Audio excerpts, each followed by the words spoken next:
Hello and welcome, Internet. I'm Ignite, also known as Gladiator. I'm joined here with Black Templar and Formal. We are doing the Week 4 predictions for the YouTuber League.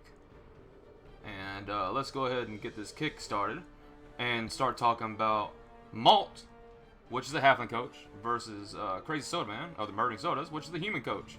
A veteran that won Season 3 versus a rookie. Right now, this is going to be a pretty brutal match. We already know that what Malt has done to previous human teams with the Norse. Malt definitely knows how to place his pieces, and especially with the human team being down, an ogre and down a blitzer and a lineman, they're going to have lots of loners going into this game. The one Oh thing yeah. that Malt is not really prepared for in this case is that he's not going to have a lot of money for inducements. He will not. Right now, the halflings are at 660 team value. Of course, they're going to get 2 loners, which will increase that by 60. That will bring that up to 720, where the humans will have to get 3 loners, which are 50k each. So about 1,500 off of 710 is 860. This gives the trees, the halflings, 150k in inducements. Which it'll be really good for them because they can still get a halfling chef, which against a rookie coach, it will matter. Oh yeah, Mm. the mistakes will pile on. Yeah, I'm gonna be honest. I feel this is gonna be a tough road for the Murdering Sodas because, I mean, don't get me wrong. If he uses his blitzer pieces correctly and systematically takes out the Halflings, because if you've seen my game, it can be done. If you systematically dismantle the Halflings, they are no threat. But he's gonna have to be very smart about this. But this is Molt, and Molt is a very tough opponent to work around. But I think it'll be done, but he's gonna have to be playing a bit smart and Yeah, not go straight up full brute force. yeah. Well, even regarding that, is Malt's treeman with the grab now makes it really hard to get away from him. Hmm. It is and it isn't in a way because Treeman in reality, right?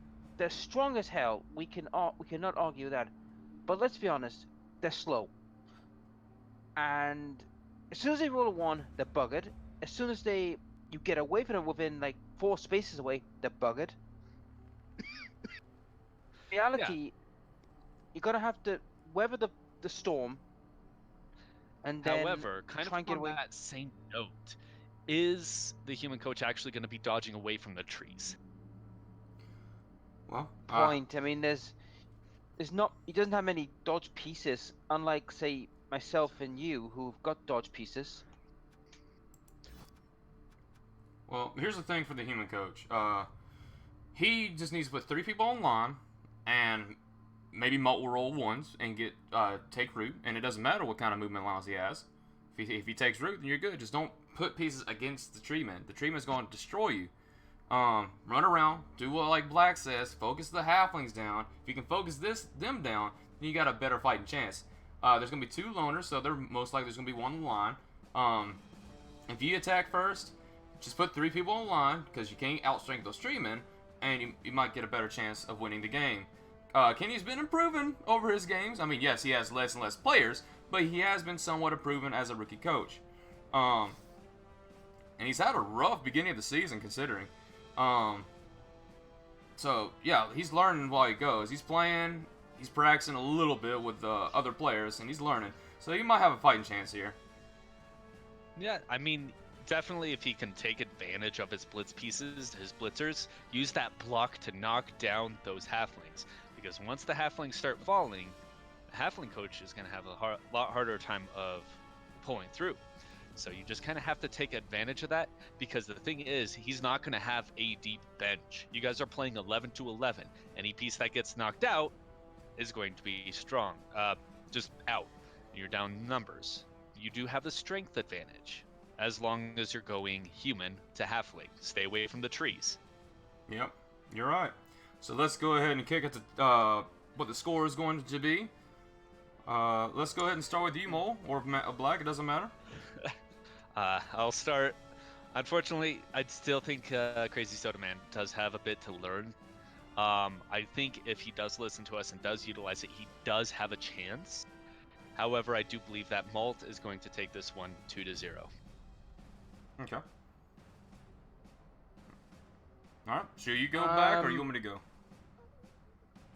I'll go. I'm gonna go with a 2-0 win to Molt because I don't see Crazy Soda doing too well. I mean, he's a rookie, but this is Molt. He knows how to use his Halflings, so I'm going for a 2-0 win. All right, Kenny. I'm a little biased and whatnot. I'm going to say that you're going to win just because I'm biased. You're my friend and whatnot. You're the underdog here, so listen to what we say. Use your blitz pieces and whatnot. Get those touchdowns. Take all those halflings, and I'm going to sit back to you to win with a 2-1. We're rooting for you, though. That's Yep. the one thing we do have to say is we're rooting for you, Kenny. All right. Yeah. All right. So that brings up our next game, which I believe is going to have the Nippon Rikishis, coached by Black Templar here, versus the Arcade Haven, the Skaven coached by the King of the Cosmos.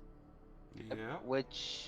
Which at the moment we're trying to arrange our match right now. We're actually talking now about arranging it. Well, that's going to be a fun one. He does have a Storm Vermin with Mighty Blow, so I expect a lot of hurt Noblars going down from that. All he needs is one to level up again. Yeah. Yeah, but the thing is though, he's got no problem on his hands. I mean, my ogres could turn around and go to him and tap my shoulder and say, "You want to try me, buddy?" Well, okay. Well, the one thing I do have to say is, I mean, it's great that Konishiki, did get that level up, but now he has Pylon on and Guard, and it kind of does help each other, but kind of doesn't help each other in a way, because if you use Piling on, you lose that Guard, you lose that tackle zone, and that's kind of one of the hurting parts. Unless it's a piece that you really want to get injured, Piling on is actually going to harm the ability for that Guard. Yeah. You do have a fast Noblar, but again, it's a Noblar. They don't expect to survive.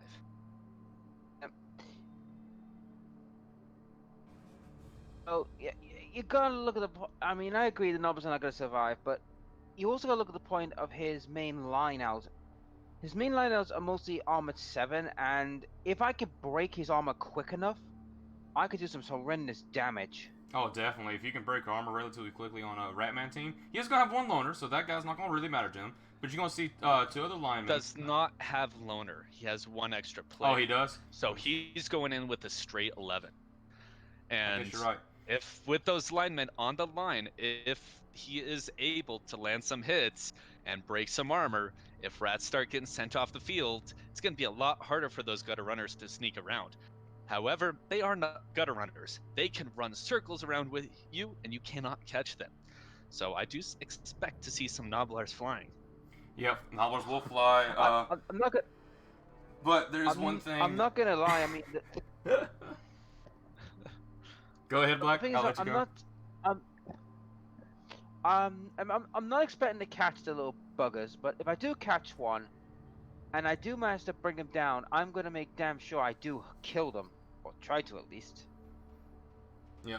What I was going to say is that the Storm Vermin, he did fire one, so he doesn't have a new on the other Storm Vermin, so that's a good thing for him. But he might get a new one if he has to fight an ogre. Armor value 8, yes, it's a little bit harder to break through, but that Mighty Blow with the ogres, it's not going to be much a big deal regardless. But yeah, let's go ahead and start talking about scores, Mole. What do you think? Who do you think is going to win this? King of the Cosmos, hands down. Well, that's Black. This Skaven player has already shown that he's definitely experienced, and he's definitely grabbing SPP every single week. His players are definitely veterans. They have the abilities to avoid those bolt downs so that they can avoid losing the ball with the gutter runners. I mean, all you need to do is get 2 snotlings on a gutter runner to make it a fair fight. Problem is, he has guard and wrestle on another one, or sorry, block on 2 pieces, wrestle on another. So really, only the Simpsons could go down with a bolt down or a pow. so it's going to be a little bit tough to keep track of him. I know you'll cause some injuries. I'm expecting that. I want to see some rat death. However, I think he is going to run rampart over you, and I'm sorry, it's going to be a 5-0. Ooh, 5-0. That's nasty. I don't think it's gonna be Fi- nowhere near that bad. Five, Um, 5-0. I feel insulted. I know you could take it out on me on week 25, but until then, I'm gonna tell you what I'm gonna do. I'm going to murder him. I'm gonna try and catch a gutter runner. Put him in a pot, the half-and cooker pot I've nicked from GW. I've nicked his cooking pot, and make some rat stew. all right. Well, let me say what I gotta say. Black, I think you got this in the bag here. The reason why I'm saying that is, yes, you have to worry about this game. He's gonna score on you, maybe once or twice, but he's gonna start suffering attrition. Because you're gonna break his armor through the front line very easily. He's gonna have to start worrying about the ogres taking out more important pieces like the storm vermin, and then the gutter runners will eventually have to face him if they can get to him. And only a team of gutter runners playing, it's possible for them to win, but I mean it's gonna be him winning by touchdowns and you winning by just straight out casualties. His next game, he's not gonna win if you lose. I can tell you that much right now. But I'm gonna say this. I'm gonna go bold here, and I'm gonna say that you're going to win with a 2-1. Bloody hell! If I somehow by some god-forsaken miracle pull that off a win, I think that will be the biggest upset in the entire league. Yep, that's why I'm saying it, because you're a good coach, period. You've been into 2 finals, and you almost got into the 3rd final.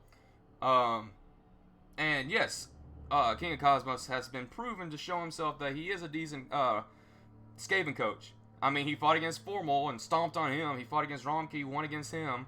And who did he fight last week? I can't remember. I could pull it up real quick. This Skaven?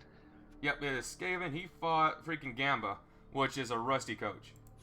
So this is gonna be like one of his real true brawls they has to worry about. So yeah, I think you're gonna pull out on this. But either way, let's move on to the next one involving the dwarfs, coached by Mass, and the Fighting Clowns, which is coached by Bright Ops. This is gonna be a fun match. The Kislev Circus. Definitely be a fun match. Even outside of this one, if you kind of look at the pieces, the tackle is not going to be very strong except for Bozo the Clown, who is the only piece that leveled up, and he has the dodge. He does have Nerves of Steel with Pockets the Magician, so he can either catch the ball or get rid of it without worrying about how many dwarves he's next to. Mass likes to keep his dwarves up in your face, and that's where Kislev can shine, because they can jump right over to you, and they can jump away, dodge away. If they don't get a couple of freaking 2s or 1s. Oh, of course.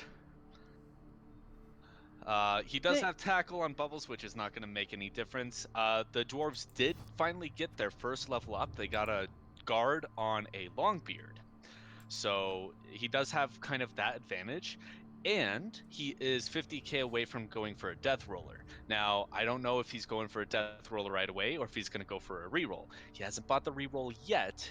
So my gut instinct is he's going to play dirty, and he's going to get that Death Roller after this game. And I know that's kind of a prediction for the future, but if I was Mass, I would get the reroll. Yes, the Death Roll is really good, but considering he's a rookie coach, and yes, he has a lot of block and whatnot, but he's a rookie. He needs the rerolls. So if I was him, I'll get the reroll. Yep. But this is gonna be a slaughterhouse. I feel like Mass is probably going to actually start killing some people. Yeah, Bright. You're a decent coach. You're not green. You're definitely a veteran / average coach. So you got a good chance, but you're Kislev. You're not going to bash.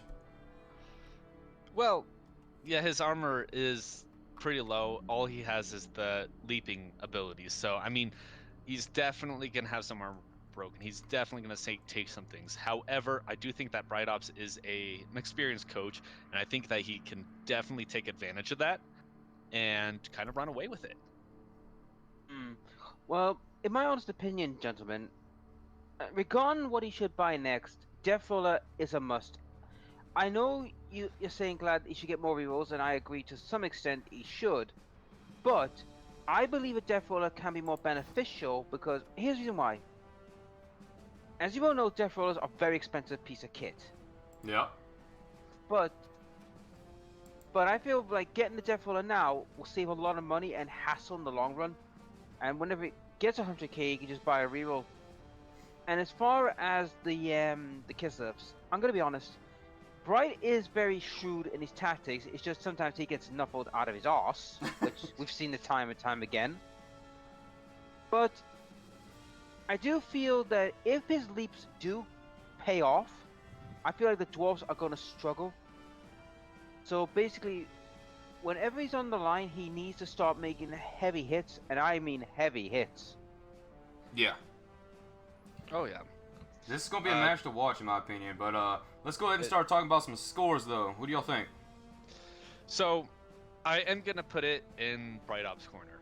I do think that experience will benefit the day rather than team.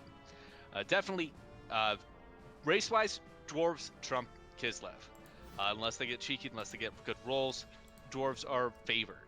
However, I think that because of his experience, I do think that Bright Ops might be able to sneak away win here. I do expect it to be a 2-1 for the Fighting Clowns. Ooh. All right. Well, I'm gonna go the opposite.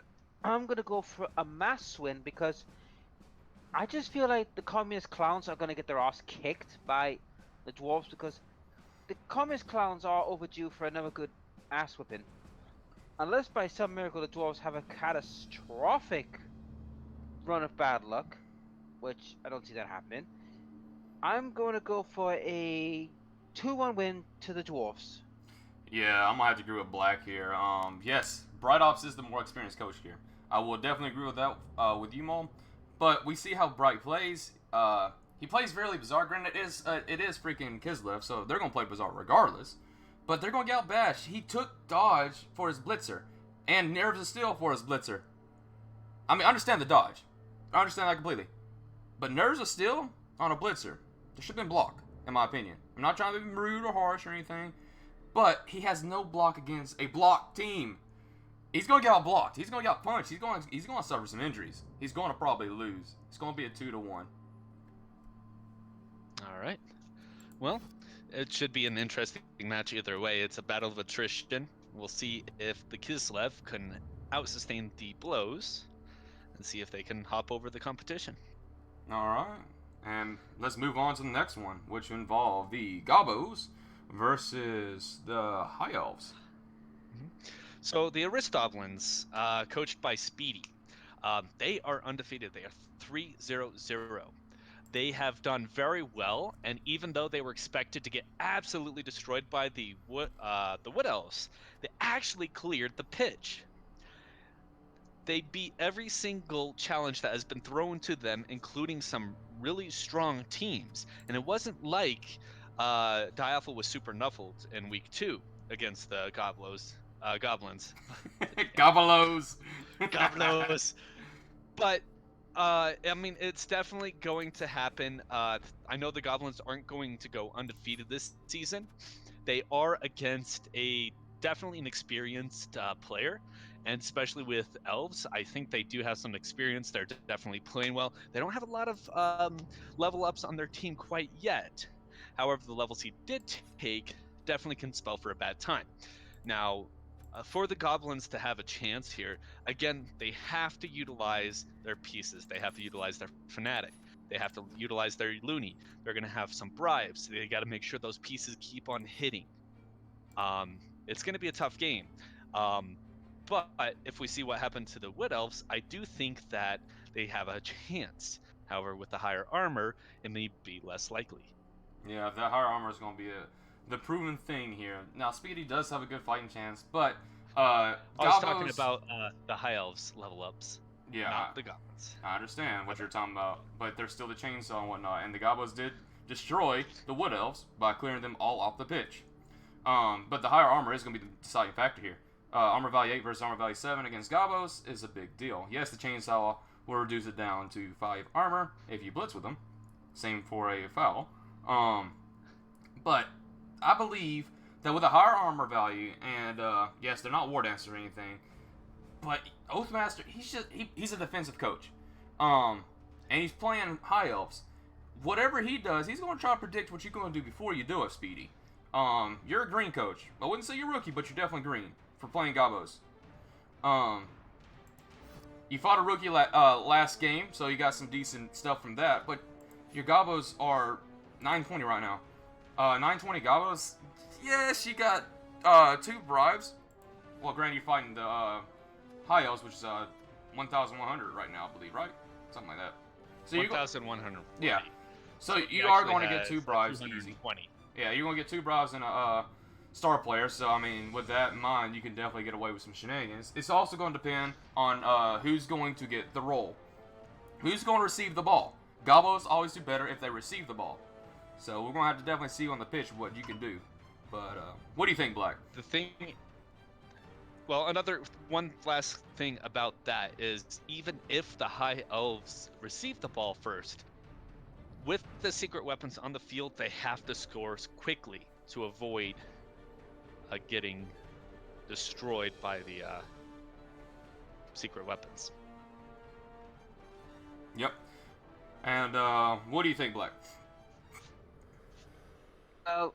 I'll be honest. This is a match where I believe whoever gets the ball first will dictate the pace. To put it simply, if the high elves get it first, right? I feel they're going to try and score quickly as possible to either do one or two things. They can either take out a couple of goblins, wait till turn 7, score. So wait till turn 8, score, force the 2 pieces to come out and do minimal damage, which is possible. Ooh, Or- nice roll. Or they might, or if the goblins get the first turn, I could see a few high elves, getting sent to the morgue or kissing the dirt with that Yeah. chainsaw. You're let's not be wrong. honest.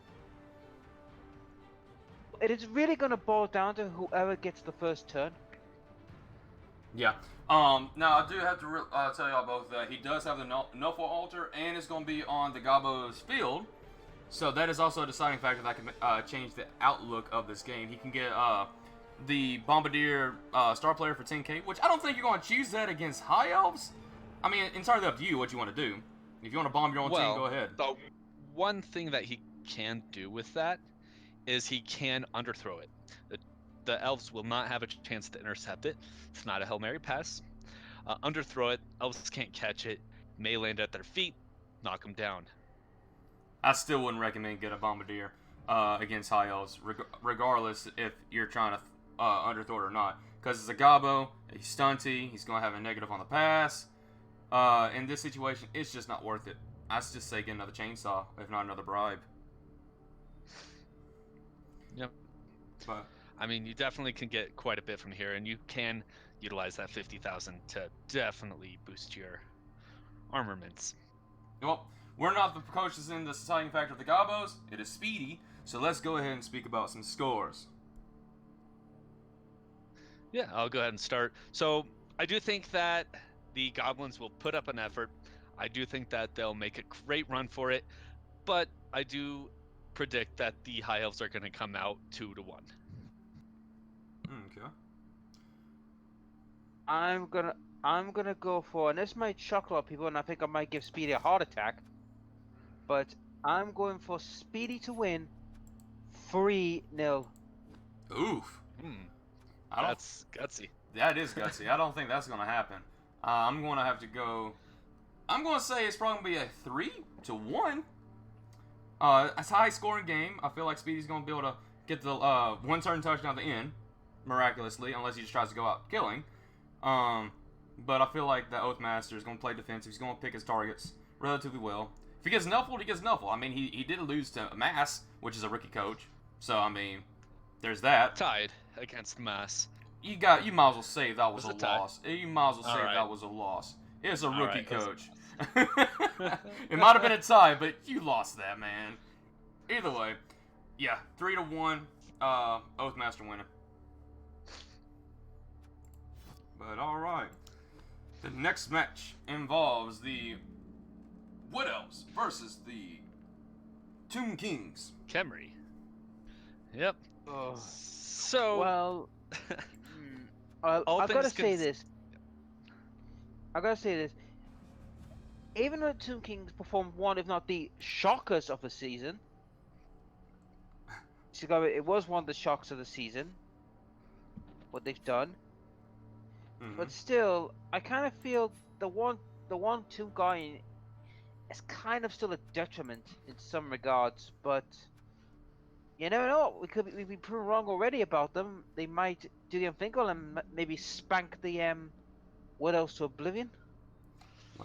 well, the one thing that the Wood Elves do have going for them is they have some very heavily leveled pieces. They have the ability to run circles around the Kemri team. Diaphil is a very experienced elf coach. He's definitely going to take advantage of that. He's going to take advantage of how slow Kemri is. However, the thing about the Kemri team is Lord Bass knows how to place his pieces and how to screen against the elves. Two back-to-back elf games, the Dark Elves into the Wood Elves. They did get quite a bit of experience from that. But again, Diaphil has the Wood Elf curse. He'll probably lose a player, but Diaphil has the ability to just run rampart. Yep, Doubtful. I mean, I'm hoping one of the pieces he loses is the War Dancer, at least. Yeah, Doubtful is definitely a veteran coach, and he does know how to play elves. I wouldn't say that's his best team in the world. He's more of an orc coach, not oak, but orc coach. But yeah, I feel like that he's gonna run circles around him. The thing about his last match, I'm not gonna really go into it too much, but he was fighting against Scythe. Scythe is a greenish coach, slightly below average. No offense, Scythe. And he got nuffled. Usually Yeah, elves against he did get a nuffled. one Tomb Guardian team. Yes, he's gonna have petty cash and whatnot. He's gonna have a lot of petty cash. But I think I'm gonna have to say that it's in the favor for the Wood Elves. He has a mighty low piece War Dancer. He can't. The Kemri team cannot form a cage. They're horrible at ball carrying, even though he rolled like a few sixes in the last game. But yeah, it's not gonna be a tough match. It's not. But the whole thing is Lord Bass is playing them as a team that has only one big guy, rather than the four big guys. So he's playing to the detriment from the first 3 weeks of losing all those players. He's kind of coming back, strategizing to play with less pieces, less big pieces. So he's playing more of a human-esque team without the mighty blow and with the slower ability and without the ball handling. But because of that, it does allow him to think things through. And that's definitely where the expertise of his coaching will come to shine. Of course, again, this matchup is kind of one-sided. It's unless Nuffle plays another big hand in this game, I don't think the Kemri's going to bring a lot to this one. Yeah. But any more final thoughts Any before we go to the... thoughts? I said that! Shut up! Well, the one thing is Kemri does have the 2 guard now. That's going to help against Banshee teams. That is going to be completely useless against the Elf team. But the one thing is he took guard instead of tackle. He's not worrying about winning against the Agi teams. He's like, if I win, I win. Chances are I just want to get a draw. Chances are I'll probably lose. He's strategizing to play against those Banshee teams, to play that blocking game. So he's pretty much giving this game up to help him in the future. Well, hope it'll pay off for him in the future. But let's go ahead and talk about some scores. Unless you got anything else to say, Black. Well, I do. I feel that's a bit of a bad oversight because you have to look at the point, right? Most of the teams he's going to run into are going to be 80 teams. I mean, let's look at it this way. Banshee teams aside, which is only the Chaos and the Dwarves and the Orcs, essentially, that's basically Nurgle. 5 teams that are and Nurgle. That's 6 teams that are Banshee. The rest are mostly AG speedy teams, and I feel that tackle is a better skill to have, so that way he could like negate some. Because I always believe that if you have two tackle pieces, you've got some ways of like dealing with them. But if you've got no tackle pieces, then you're setting yourself up for a big fall. Yeah. And it only helps with the dodges against. So, but again, kind of what Glad's saying. Moving on to the scores. Kind of starting out, I do think Diaphel, with his experience, with his crazy as hell war dancers, with their fancy ass red names. Sorry, probably shouldn't say it that way. They're gonna probably take the win. They're probably gonna storm right down the pitch. However, Lord Bass is a little bit defensive, so it's not going to be as high of a scoring game as it was against the Necromantic team, Roger Death in Week 1. But I do expect a 3-1 for the Wood Elves. Okay. I'm gonna go for a 2-1 win to Lorbass. Huh. Oh man, that's very bold as I well. Yeah, I just got a feeling that Nuffle is gonna intervene again and on his behalf because he feels so sorry for the fact that he lost 3 Doom Guardians in 2 straight matches. Nuffle doesn't care. He'll kick you when you down. He does not care. But I'm That's gonna been proven time and time again. Yeah, I'm definitely gonna say that the Alpha's gonna win this one. Syke, he's a coach. If he starts seeing the bad side of him, he or starts seeing Nuffle, he doesn't care. But the Alpha, he sees Nuffle and he says, "Well, I'm still gonna try to win." And a good chunk of times, unless he's fighting those Gabos, he will. It's probably gonna be, I'm gonna say a 4-0 with Wood Elves winning. Puts him a strong contender for one of the higher scoring matches of the season. Yep. All right. But yeah, kind of moving on. Our next game is the Carlton Carnage. The Vampires coached by Gamba versus Valhalla. Here we come. The Norse coached by Blonde Cow. Yeah, so this one, I'll be honest, this one could get a little messy on both sides. Yeah. Because let's start with the Vampires, shall we? The Vampires, as you all know, are a very, very difficult bunch to work with at times. Mm-hmm. But the thing is, though, I mean, if you look at his pieces, he has 1 block and a movement 7 vampire, which, let's be honest, a movement 7 vampire is nothing to sneeze at. That's actually pretty good. A movement 7, strength 4, AG 4 vampire, that is very hard to pin down. It is. It's going to be really hard for pieces to keep up to it. If he gets the ball and can run away with it, even with that 1 GFI, it's going to make it almost impossible for any Norse player to catch up, even to utilize their block. However, here's where the problems lie for both teams. As you all know, most of the Vampire teams and the Norse teams are both AG7. Sorry, not AG7, AV7. And in a straight up fight between the two, the Norse are going to win in a straight up punch brawl between the Thralls and the Norse. Yeah.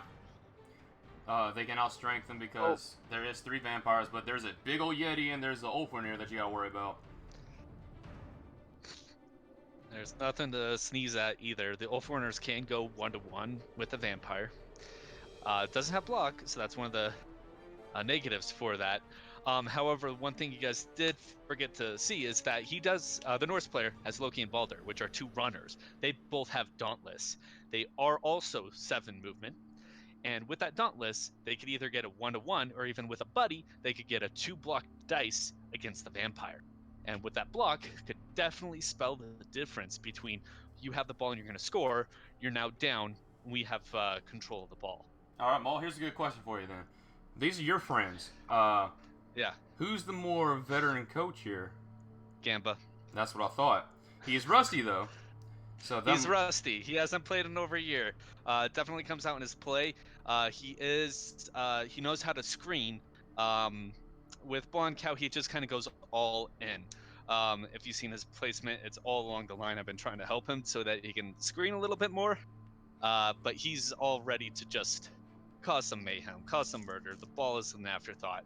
And that's kind of one of the tough parts about the Norse is because they don't have the armor value to sustain that.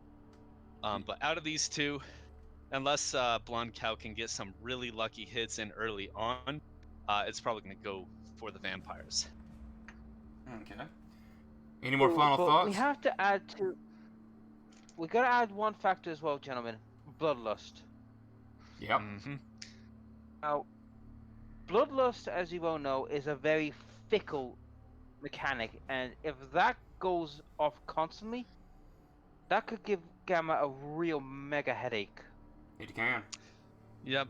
It's a 1 in 6, and it's definitely cost him before. It causes injuries or KOs. That's one less player to help protect or screen.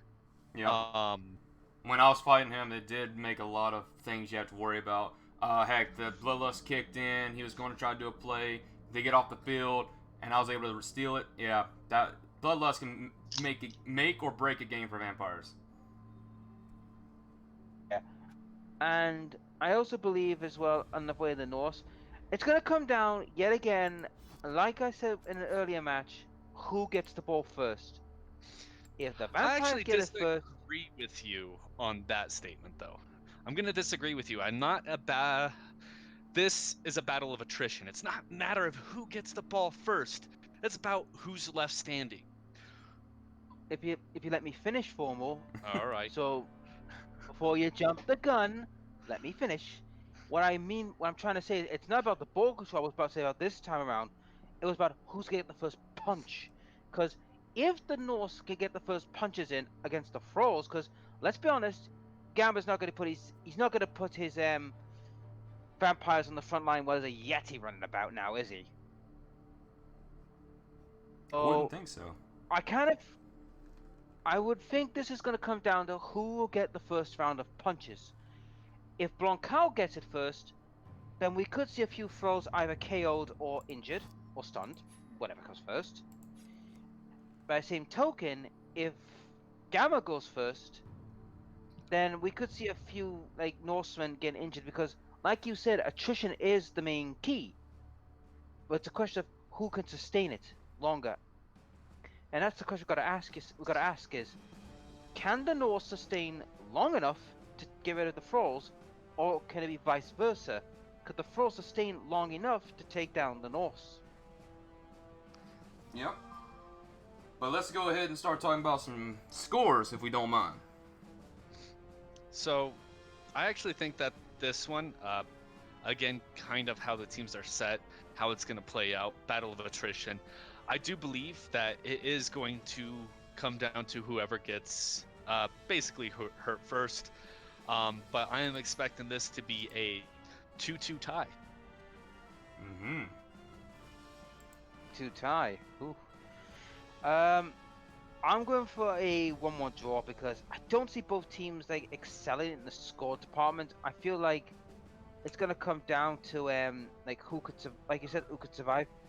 I mean, if the Yeti Yumiya gets a good few hits in, then I feel that there's gonna be some serious problems. But given Yumiya's had the most rottenest luck I've ever seen, where he's been injured about 3 times, is that about right? Only, either once or twice, yeah. It's got a movement down, and I think it was badly hurt once. Yeah, Ymir's been suffering a lot of things. But in my opinion on this score, yes, it's going to be the battle of attrition. It's also going to be a little bit about the ball, who can get touchdowns and whatnot. But considering the skills and who has them, who's don't, Blanco has the skills for the players, but not the skills for a Blood Bowl coach. So that will clash. The Bloodlust will clash. And I feel like Blonde Couch is going to barely win, mainly because the skills of his players. And yeah, I feel like it's going to be a 2-1 win for him. All right, fair enough. All right, well, moving on to our next game. We have the Wish You Were High Elves, the Amazon team coached by Romkeen the Scumbag, and the Radioactive Reagents, the Pro Elf team coached by Formal me. Oh, you just said you spoke in third person. Just say you. Well, hey, maybe they forgot my name when I first started talking. Okay. Sure. Sure, All right, but fine. but I'm gonna be honest. This match, I hate to say it for, but this isn't Johnny's. Sorry, not Johnny. Ronky's favorite in this match. Don't speak about Johnny too much in front of Formal. We tied for the frogs, apparently. All Freaking right. bull centaur. Oh, Ronky's doing some smack talk on you on the chat. Oh, really? Back to business. I'm gonna be honest. This match, you're in a bit of a disadvantage here in Formal. No offense, but you are in a little bit of a disadvantage. Because I mean, you don't have tackle, which is it's gonna be hard for you. I mean, you have two block pieces, but it's it's gonna come down to, in my view, can you knock the Amazons down quick enough for you to cause any bother? Because I mean, you have the AG advantage over the Amazons with ease. You've got the AG advantage, but the downside for you is he has 4 blodgers and the rest are all dodgers, and that's a bit of a problem for many teams, to be honest. Oh, yeah. I mean, he does have the skills. He does only have 2 skilled players, though. But again, the block and the dodge on the splitzers is definitely huge, meaning that I can only knock them down with a both.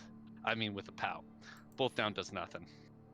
Meanwhile, the other pieces, both downs or POWs will knock them down. Of course, I have to hit those to get it. So it's just a matter of being able to set up a successful screen, slow him down, basically stop him. I would say, I think the biggest threat for you is the block, dodge, and mighty blow player that he's got. That's gonna be your biggest problem maker. Because as soon as that thing gets going, it's like, right, how am I gonna stop it? Well, he does have his own mighty blow, so if he can get a pal against that piece, then he's fine. And speaking about Amazons, yes, Mole, you do not have any tackle. But you can out punch him if you play your cards right. You're great at positioning your pieces, and you play a bashy game with a team that's not supposed to be bashy. So we'll see how great that plays off against a semi-bashy team. And you're supposed to be able to out dodge / out ball handle the Amazons.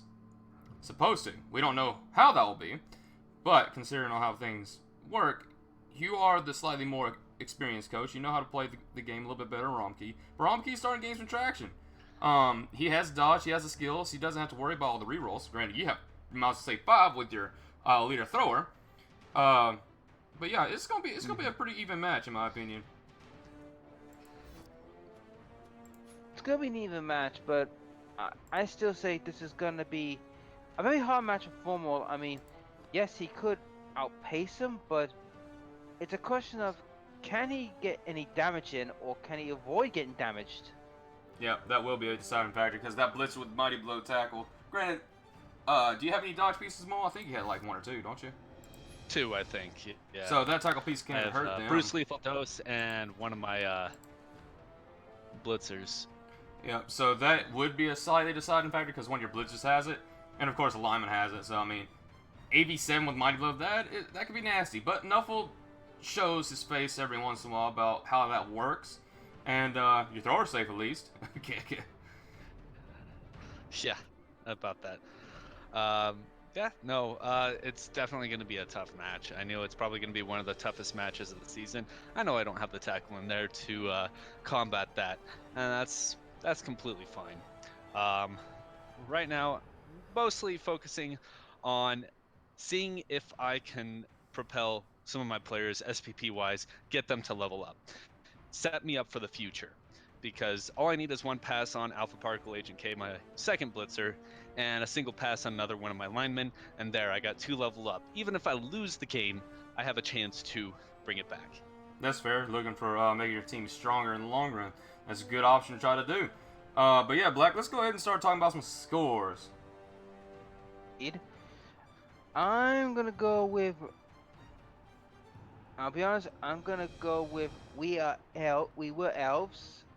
I think they'll win 2-1. Yeah, Ronky, you are high elves, and I think it's gonna be a 1-1 draw, if not a 2-2 draw. I would be happy with drawing with Romkey. He's a good coach. He's a good player, and he doesn't worship Nuffle. He worships Vivi, and that's scary magic right there. Well, put it this way, Formal. Please, for the love of all that's Nuffle, kill that Blitzer if you get the chance. I mean, we're looking for a good game. We all Good want to game. see some blood, okay? Good game. If I don't see blood in that match, we should revoke both your licenses as coaches because you're not the spirit of the game. You don't need blood in an Elves game, so it's all good. But, Black, who is fighting next?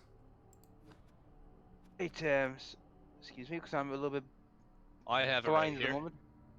Yep, here it is. It's the itty bitty committee, those poor buggers, versus the KGB Rotterdam. You forgot the titty part. Oh, they were flattened in their last match, but we'll leave that for the analysts. I think.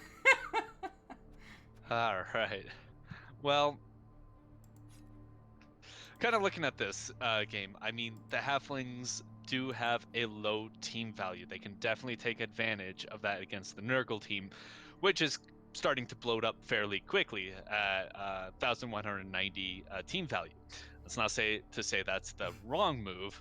However, with the KGB, they're all bashy. They got a couple blocks. They got some guards. They got their tentacle beast that is just absolutely scary. I mean, it's just going to make it a really hard time for the Halflings to do much. Don't worry, Formal, you got punched in the groin, so you're not going to be in that game. I know! I escaped death! Oh, Fortunately, they're too small to become Rotters anyways, because they're stunty. The one thing that can go for this is the Rotters do have decay. They don't have regen, so once one of those pieces goes down with an injury, they get twice that, which definitely increases the chances of dying. Yep. True, but here's the other factor we've got to look at, and that is disturbing presence. Now, Halflings don't pass the ball. They pass each other. yes, but Doesn't you got to affect remember that. Yeah. the fling is Oh also no! All right. It's a the pass. fling is classed as a pass, so that could be a bit of a problem.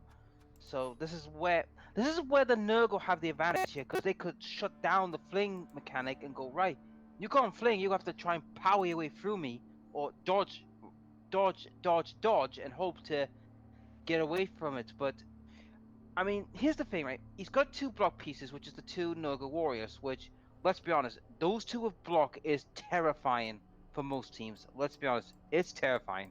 Mm-hmm. From most No, teams. this is definitely going to be a really tough matchup for the Halflings. They are fighting an uphill battle, and for the most part, they're just fighting to survive. You know, I hate to break it to both of you, but I feel like the Halflings actually have a good fighting chance in this one. Yes, we're talking about freaking GW rules. He's got enough in the past 3 games, so it's time for his luck to turn around. And by the way, I don't know if you noticed, but he's probably gonna get freaking Deep Root Strong Branch and a Halfling Master Chef in this game.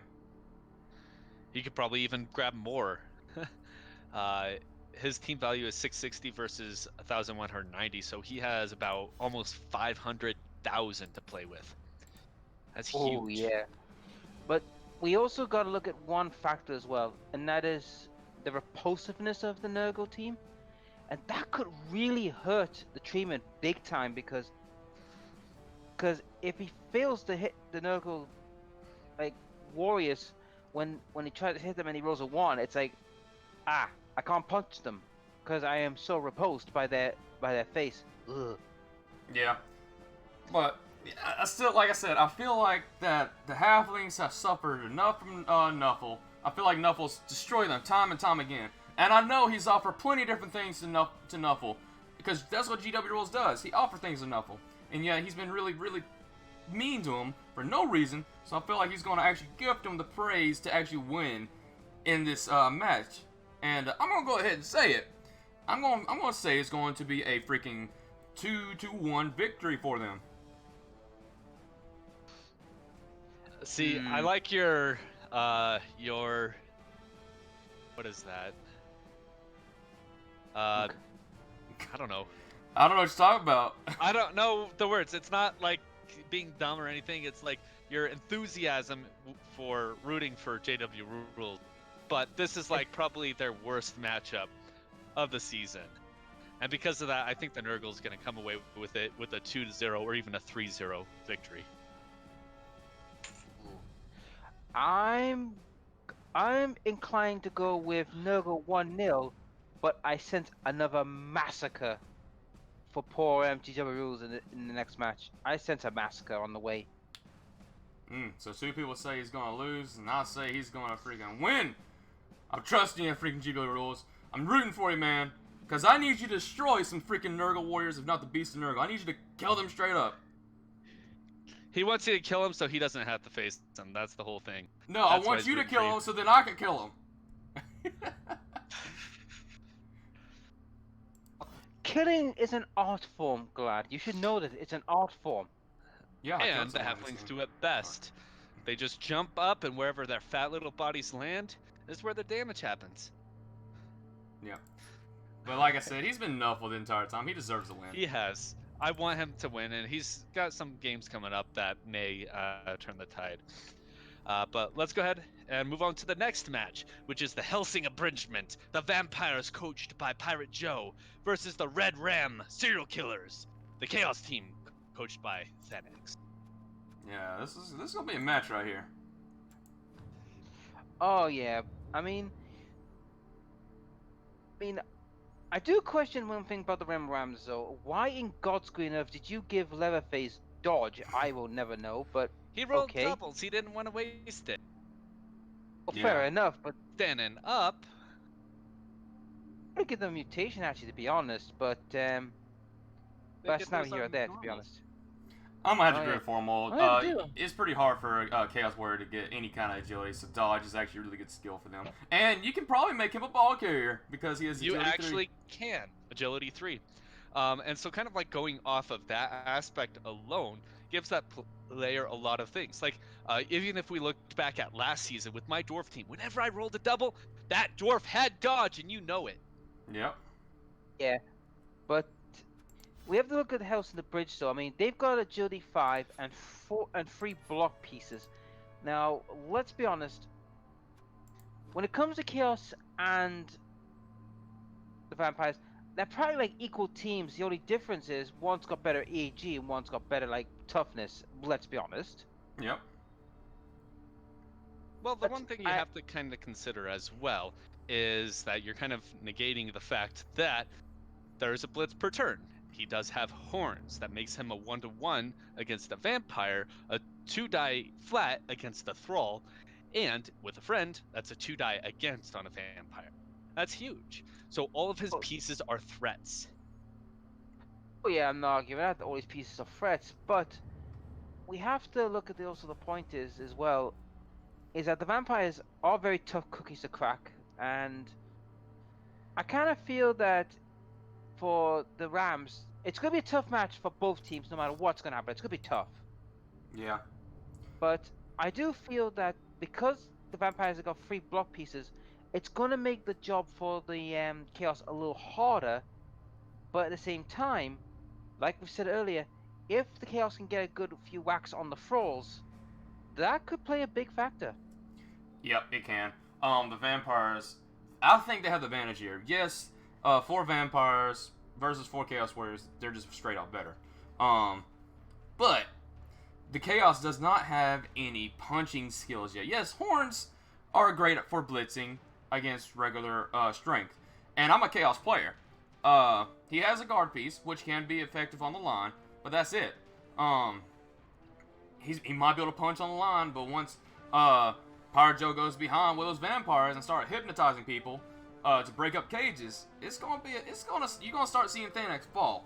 And I fought Thanex. He is a green coach, and Pirate Joe, he's an experienced coach. He knows what he's doing. I fought him with Chaos against his Amazon team. He knew what he's doing.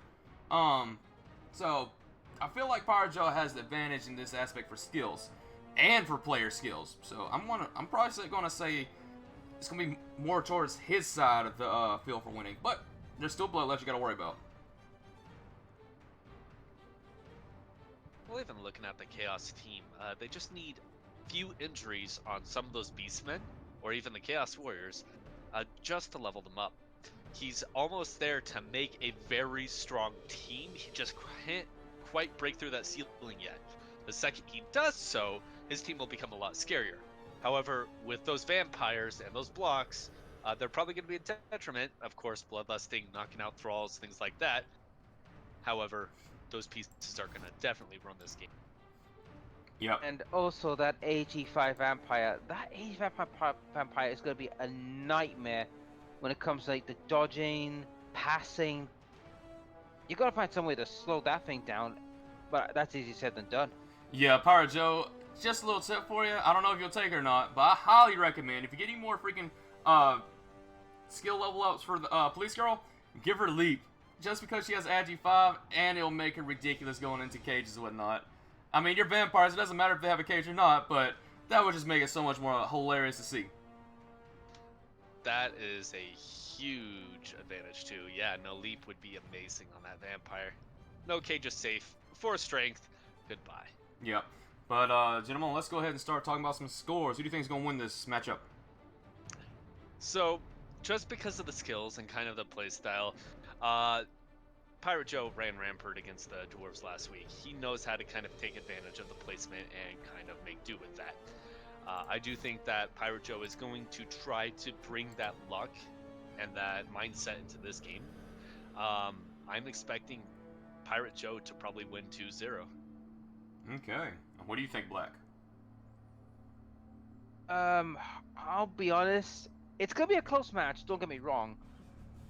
But I'm gonna go with the Rams. A 1-0 win to the Rams, because I just got a feeling they're gonna have just enough like sustain power to cross over the line. Just. Okay. And I feel like that Pirate Joe's gonna win this one. Yes, Pirate Joe, I know you're gonna say I'm a jinx and you're gonna lose now, but I'm not. I feel like you're gonna win this one, just because of your skills. Against Thanax, I played against Thanax. He's an okay coach. Like I said, he's green, so you're gonna probably be able to take advantage of his placements. So yeah, I feel like it's gonna be a 2-1 victory for you. But either way. Okay, so we're moving on to the next team, which is the Sour Gummies versus the Season 3 Revenants. The Underworld team versus the Necromantic team. This is going to be definitely a brutal game. This is more the word I would use. Wait, what? This is the word I would use. Ha. Well, I mean, Underworld doesn't have a whole lot going for it outside of a few levels. They do have their troll, they do have some block pieces, but it's not going to be a whole lot when they go against the Necromantic. And Roger, he knows how to play Bashy. That's his thing. He's more of an undead player, so he hates the flesh golems because they're not as strong. But he has 4 block pieces, and one's on his werewolf. So if one piece doesn't go down one turn, it's going to go down the next turn. And with that claw, it's not going to be a whole lot of use against the Underworld team since they're most AV7, except for the Skaven Blitzers or the Troll. It's not going to play a huge impact quite yet. I would say for the for Roger's team, I see 2 players that are going to be the main, what I like to call the main impact players in this match. One being Ronda Robbery, I think that's how you pronounce the name. The white, because that mighty blow block piece gets a hold of the goblins. It's going to really mess their day.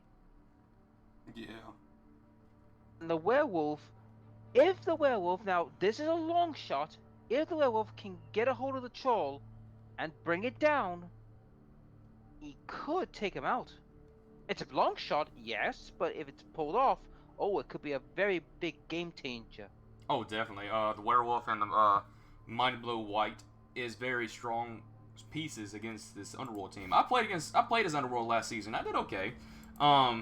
But they can get outbatched so easily, and since this Underworld team does not have any claw pieces yet, he has one Mighty Blow piece, which is Warpstone Troll, but he doesn't have any claw pieces. And granted, against the Necro team, it's not gonna matter that much because there's only one AV that makes it down because 7+. But yeah, it's gonna be a tough matchup for them. He only has one Underworld Goblin that's leveled up in his foul appearance, which is bizarre in my opinion. He does have accurate with the escape and thrower, so he might have a chance to throw the ball. He took foul appearance on accident. He was trying to take disturbing presence. That's even more bizarre. Especially when I give the goblin. It's to help fight against the passing team. So that's what he was actually going for. Get the goblin somewhere nice, sit pretty, and make it so nobody can throw the ball. Yeah, and then they get freaking blitzed and punched and die. Even when they're on the floor. Not when they're they dead. You have to kill them first. To be, And who wants to foul a goblin? I do. Well, I know you would. to be honest, I would have gone with claws. To be honest, make him like a mini assassin, but that's it. Neither here or there. But to be honest, I feel that this is going to be a very even match because both teams have got the same, rating. So this will be quite an even matchup, I feel.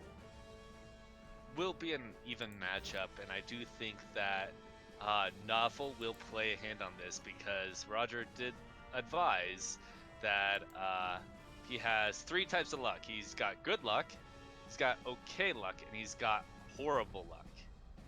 And we'll have to see what type of Nuffling he will get during their game day. But as they're kind of talking it out, their schedules are conflicting, so we'll have to see what happens. Yeah. Same as my match with King of the Cosmos, we're having conflicted issues as well due to work related. But either way, y'all can worry about that at a different time. What do y'all think the score's gonna be? It's gonna be a 1-1 tie. It's gonna go straight that way. Both teams might get some hands up, might get some luck. There's a chance that the undead may run away with it, but if things stay kind of stagnant, it's gonna be a 1-1 tie. All right. And what do you think, Black? I'm going for a 2-1 win for the Underworld, and Pig Dog, piece of advice: hurl the damn goblins at the werewolf. Werewolf can't stop flying goblins. They can't stop them. I'd love to see that. I'm going to say a 2-1 victory for the Necromanta team, but I have a task for you, Pig Dog, and this is a really important task. Kill the werewolf. I tried to kill it, but I couldn't. If you kill the werewolf, Roger will cry. Oh god. Kill the werewolf. But yeah, Well, Roger, you're gonna win 2-1. Either way. All right, Almost. and that leaves us with 3 games remaining. And the next one is actually going to be the Der Elvenreich, the Dark Elf team coached by Scythe, versus the Combat Evolved Lizards, the Lizardman team coached by Glad. Yep. I am the Lizards, and Hey. I got a pretty strong line. Can we say this right now? This match is just going to be an ugly affair. We can agree on that. Scythe, if the only chance that Scythe has to win this game is if he goes after your skinks. If he kills the skinks, knocks them down, injures them, murders them, you'll have no way to score. His team is going to be in absolute disrepair, though, after this game. So, we'll see if Nuffle gives you a Nuffling where you can't break any armor, and you end up with only the 8 SPP, or maybe you can break a little bit of armor, get some of that sweet, sweet Dark Elf meat, and hurt him. But he did get a lot of fun abilities in his game. They're not going to be very useful for you, except for the dodge and maybe the agi up, squeezing through, dodging, because we know that his luck has not been very good so far. Yeah, neither is mine, but hopefully it can change in this match. Yep. And I know I'm probably singing to the choir here, but Scythe, if you're listening, buddy, be methodical this time against Glad. Don't go into like trying to outrun him. Be methodical. Pick off the skinks. Pick them off with your blitzers, because as soon as you start picking up the skinks, that's when Glad's gonna have a little problem. The one thing about the Lizardmen team is every single piece is 100% vital. If he loses his Saurus, that's going to really hurt his line. If he loses his Kroxigor, great, he's not hurting you anymore. If he loses a Skink, that's one less ability piece that can actually score a touchdown, run around you. You can catch up to him, especially with your Blitzer with the 8 movement. You do have the block. The block pieces should be 100% blocking against the Skinks, meaning keep your Blitzers away from the Saurus. Let your linemen do the dirty job. Yep. Or they become meat. Also, advice for you, Glad. You don't need advice. Go after the go after the lineman with the 5 agi. I'm gonna go after different targets. I have a few things that's locked, set, ready to go. Plus, yeah, I'm gonna try my best to try to get some injuries. Well, I mean, I tried last few games, and couldn't get anything. I gotta observe someone and got an injury, but my injuries against people has not been the greatest. I hope to change it this game against Scythe. He's my friend, and I understand he gets a little salty if he starts losing, but I hate to say it, man. I need the SPP. Ouch. That's rough. It's okay, I'm gonna do the same thing against Roger in like week 13 or so. Alright, and what do y'all think the score is gonna be? It's gonna be a 2-0 in your favor. I think that Scythe is gonna get Nuffle. The replacement's not gonna be enough to stop the Skinks and their stunt DPS. He might be able to get some FPS, and he might be able to just run rampart over you. He just, with his plays, he jumps the gun, if that makes any sense. Yeah. He can do the elf BS, get away with it, but he has to be patient. If he's patient, this game will more likely go his way. But the injuries are going to start piling on, so it's going to be 2-0 in the Lizards' favor. Alright. I'm gonna go for 2-1 the Dark Elves. Ho ho ho. Because I kind of feel that Nuffle might decide, you know what, I've picked on him long enough, I'll pick on you. I've been picked on too by Nuffle. You can ask Roger. And Thenix. What? I've been picked on too, man. I need some SPP. Alright. But either way, let's move on to the next one, which will involve Older Than Dirt versus the England's Knights, which is Bretonnian, versus the Undead.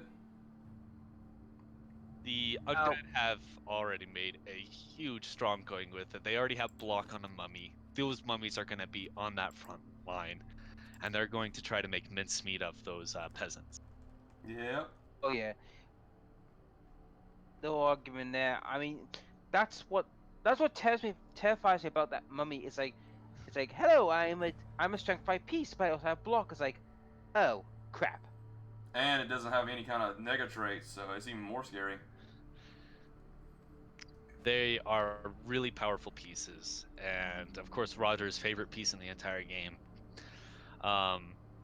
But the whole thing about the Underworld team is they don't have a lot of pieces to handle the ball. They have the 2 whites and the 3 ghouls. If those pieces go down... You mean Undead? Huh? You said Underworld. Undead. My bad. It's okay. They don't have a whole lot of ball carrying capacity if they lose those pieces. Thing is, they're very resilient. The thing though is they cannot get an apothecary, and their ghouls do not have regen, meaning anything that happens to them is 100% stuck. Yep, that's the scary part about playing an Undead team. You got a strong team. Your team is slow as all get out besides your ghouls. And your white somewhat. Well, if your ghouls go down, good luck getting any kind of screens or whatnot, unless you think about a white. But yeah, still good luck with that. But you're fighting green. The one thing that is going to come into play is that kick. Yes. Yeah, this Warg or Square Grouper, he knows how to place his pieces. He knows how to kick the ball. He knows how to kind of run through your team to take advantage of that. You do have the pieces to kind of take that on with your blitzers, but you have to keep your blitzers standing. You have to protect them with your linemen and your blockers. Which he has 3 now. Yep, he has 3 now. instead of 2. So that's definitely actually going to help him out a lot because that's one of the main pieces. Yep, and blitzers have the little skill called Dauntless. So, if you're able to roll decently, you can fight a mummy and probably try to kill him. I would recommend it, but you can if you wanted to. Yep. Bretonian's Yeah, like a... Go ahead, Black. Well, the thing is, though, we have to look at the Bretonians. I mean, their biggest problem at the moment is their armor. I mean, if they were facing the mummies, I would say they have a good, decent chance of getting out of trouble. But since one of the mummies has got block, and if that thing gets a hold of the peasants, it's not going to end well for them. I mean, thankfully his armor 6 guy is not there, which that would be a freaking disaster if that thing was there. Yeah. But, I feel that if he needs to get those blitzers quickly to level up because they've they've only got 1 point among the 3 of them, and that's a problem. It is. With the undead having mighty blows for their mummies and a block piece of that is very scary. He's gonna be fighting mainly peasants. Is gonna be online. They have fins, so they can't follow up, and they can minimize the amount of blows because blockers with their wrestle and the actual blitzers with block. So I mean, I don't think the block's gonna be too big of a deal, but it can start breaking down numbers against those peasants, and that's gonna be the big thing here.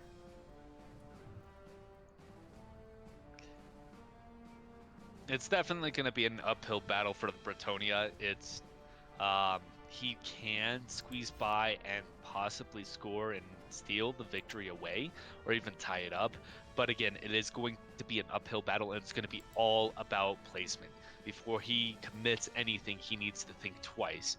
What is the safest play for me? Where is the safest position for this person?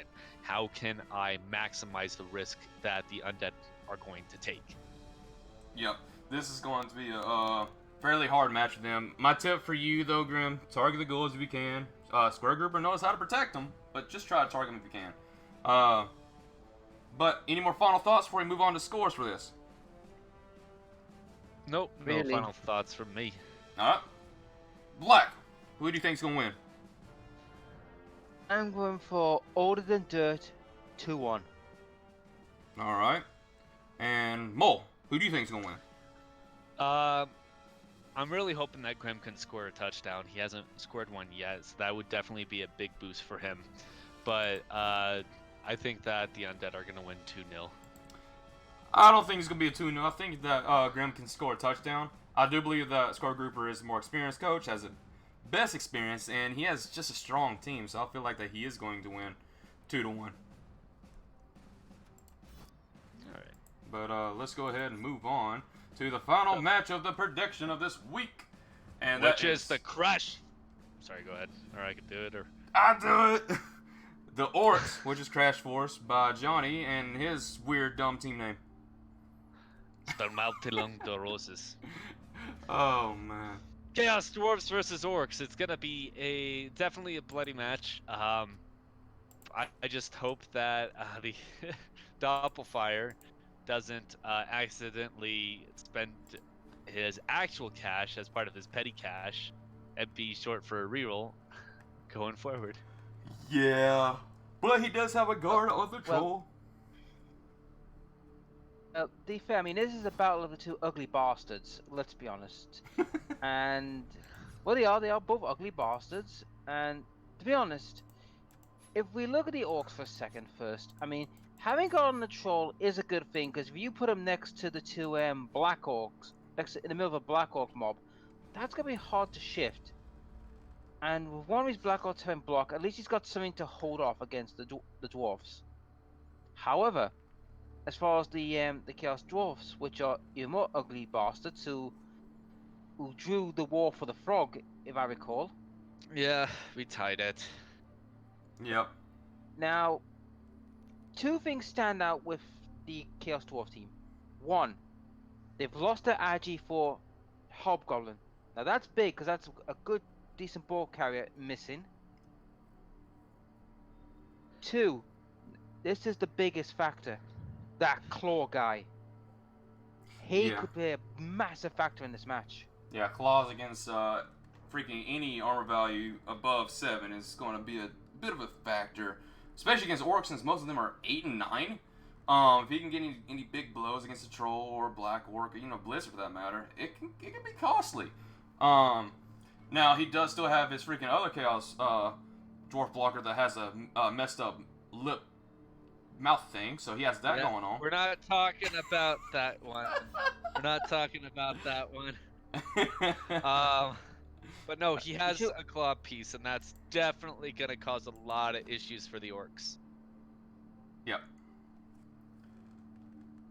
What? Because even in my game, the Pro Elves versus the orcs, I was able to break through one of their armors and badly hurt one of them. That claw piece will definitely make it better. That piece should be blocking every single round it can. The thing is, the strength advantage does go for the orcs here. I don't know. When Johnny gets drunk, he gets better. He just needs to drink. I agree, Fomo. The strength value is gonna favor the orcs, but I think skill-wise, this goes to the dwarfs. But the problem with these two teams, right? They are both practically tanks. Let's be honest, they're both tank teams. I mean, you and I know this very well because you were a dwarf player, I was an orc player. I mean, we were bashing like living hell out of each other, and we couldn't even do much until we got to the later stages of the matches.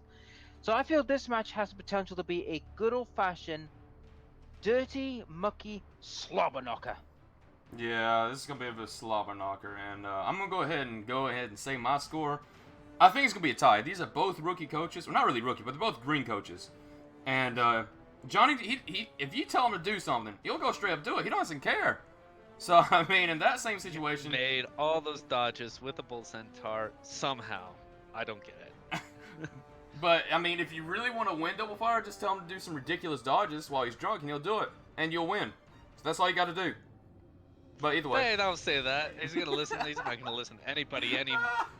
But I do agree with you. The 1-1 is probably gonna be the end result. It's gonna be a tie. Both these coaches, they're gonna butt heads. If one of them manages to like start knocking out the other players, then they have the chance. But it's gonna be a fairly even game. To be honest, I feel this match of these two ugly little bastards, I think it's going to be really a game of who can hold their nerve. Because, in my honest opinion, and I think you might agree with me on this, guys, if the hobgoblins get assassinated, which it is possible, I feel that that's where the orcs could take the advantage if they can wipe out the hobgoblins. But that's easier said than done, I admit. But I do believe it is going to be I believe it's going to be a 1-1 as well, because I think it's going to be a battle of attrition than ball handling. Would you agree? Yeah, it's going to be a slobber knocker in that aspect. But either way, who do y'all think is going to win? Because I already said my score. What's that? And four more. I said it was a 1-1 tie. Yeah, I know it's that. What did you say, Black? I said 1-1 as well. Oh, okay, I didn't hear that part. Either way, I hope y'all enjoy this analysis. It's been great, and we shall see all of you in the review for the next video. So, either way, thank y'all for watching. Take it easy, and we shall see all of you in the next live stream. Take it easy. Ciao. Yeah.